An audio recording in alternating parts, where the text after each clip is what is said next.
प्रिय दर्शकों नमस्कार। गणेश वैदिक ज्योतिष चैनल पर आप सबका स्वागत है। गणेश वैदिक ज्योतिष चैनल पर हम विभिन्न ज्योतिषीय विषयों को आपके समक्ष लाते रहते हैं। इसी विषय में आज हमारी चर्चा होगी होरोस्कोप में अर्थात जन्म पत्रिका में सरकारी नौकरी के योग या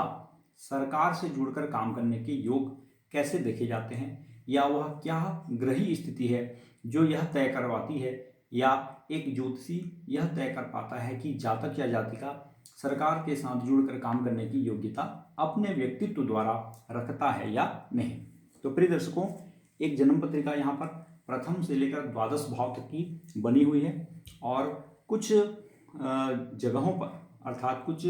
भावों में हमने सूर्य की स्थिति को दर्ज किया है। जैसे कि यहाँ पर लगन है, लग्न में सूर्य की स्थिति को दर्ज किया है, कुटुंब भाव में, चतुर्थ भाव में, पंचम में, सप्तम में, नवम, दसम और एकादश।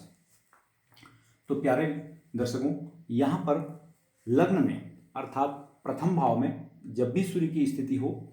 और चाहे सूर्य अंश बल में कमजोर भी हो, जैसे कि बाल अवस्था या वृद्ध अवस्था के भी हो, तब भी लग्न का सूर्य व्यक्ति के व्यक्तित्व को सरकार के साथ जोड़कर काम करने का सुअवसर या सुयोग प्रदान करता है।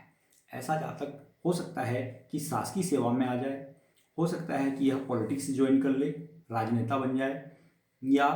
पीडब्ल्यूडी इत्यादि में ठेका का काम करने लगे, ठेकेदार हो जाए, या हो सकता है कि यह किसी सरकार द्वारा सहायता प्राप्त एनजीओ इत्यादि में भी जुड़कर अपना कार्य या जीवन शैली चला सकता है। दूसरा, धन भाव, वाणी भाव में सूर्य की स्थिति अन्य कुछ मामलों में हो सकता है कि परेशानी क्रिएट करे, लेकिन यहाँ कुटुंब भाव में सूर्य या धन भाव में सूर्य शासकीय क्षेत्र में व्यक्ति के व्यक्तित्व को ले जाने का भरपूर प्रयास करता है। चतुर्थ भाव में सूर्य कुटुंब में या पारिवारिक सुख में हो सकता है कि कमी या वृद्धि करे, लेकिन चतुर्थ भाव में सूर्य होंगे तो सूर्य की सप्तम दृष्टि दसम पर जाएगी। दसम भाव में सूर्य दिग्बली होते हैं, अर्थात चतुर्थ भावगत सूर्य भी व्यक्ति के व्यक्तित्व को सरकार के साथ जुड़कर काम करने का सुअवसर प्रदान करते हुए देखा गया है। पंचम भाव में सूर्य की स्थिति से हो सकता है कि यहाँ पर संतान विषयक कोई समस्या जीवन में आए, लेकिन यहाँ पर सूर्य की उपस्थिति यह तय करती है या यह तय करवाती है कि ये व्यक्ति यदि प्रयास करे और आला दर्जे का यदि परिश्रम करे तो यह सरकार के साथ जुड़कर कार्य करने की योग्यता अपने व्यक्तित्व द्वारा रखता है। विवाह स्थान, सप्तम स्थान में यदि सूर्य होंगे तो सूर्य की दृष्टि आएगी लग्न पर और लग्न यहाँ पर सूर्य से जुड़ जाएगा, अर्थात ऐसी अवस्था में हम कह सकते हैं कि यह जातक या जातिका सरकार के साथ जुड़कर कार्य कर सकता है। अब आते हैं नवम भाव। भाग्यस्थान में सूर्य और गुरु अति विशिष्ट कारक माने जाते हैं, अतः यहाँ पर सूर्य की स्थिति यह तय करती है कि यह जातक यदि परिश्रम करे और उच्च कोटि का यदि आला दर्जे का परिश्रम संघर्ष कर ले तो सरकार में, सरकारी किसी बड़ी एजेंसी में या सरकार के साथ जुड़कर किसी अच्छे ओहदे पर काम करने का इसको सुअवसर प्राप्त हो सकता है। दसम स्थान में सूर्य का तो कहना ही नहीं है। दसमस्थ सूर्य जो है व्यक्ति के व्यक्तित्व में अति विशिष्टता और बहुत ज़्यादा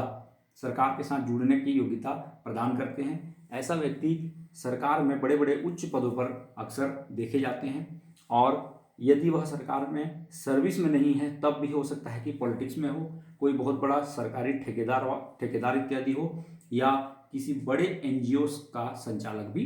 हो सकता है। अब आते हैं एकादश भाव। लाभ भाव में सूर्य की स्थिति अन्य किसी मामलों में हो सकता है कि परेशानी क्रिएट करे, लेकिन सरकार के साथ जुड़कर काम करने की स्थिति जिस पर आज हम बात कर रहे हैं उस स्थिति में यह सूर्य व्यक्ति के व्यक्तित्व में सहयोग प्रदान करता है, और यह व्यक्ति भी जिसके एकादश भाव में सूर्य हो वह भी सरकार के साथ जुड़कर काम करने की योग्यता अपने व्यक्तित्व द्वारा रखता है। तो प्रिय दर्शकों, आज हमने जाना कि सूर्य की कैसी स्थिति से यह देखा जाता है कि जातक या जातिका जो है शासकीय सेवा में या सरकार के साथ जुड़कर कार्य करने की क्षमता रखता है या नहीं। अन्य कभी किसी सारगर्भित विषय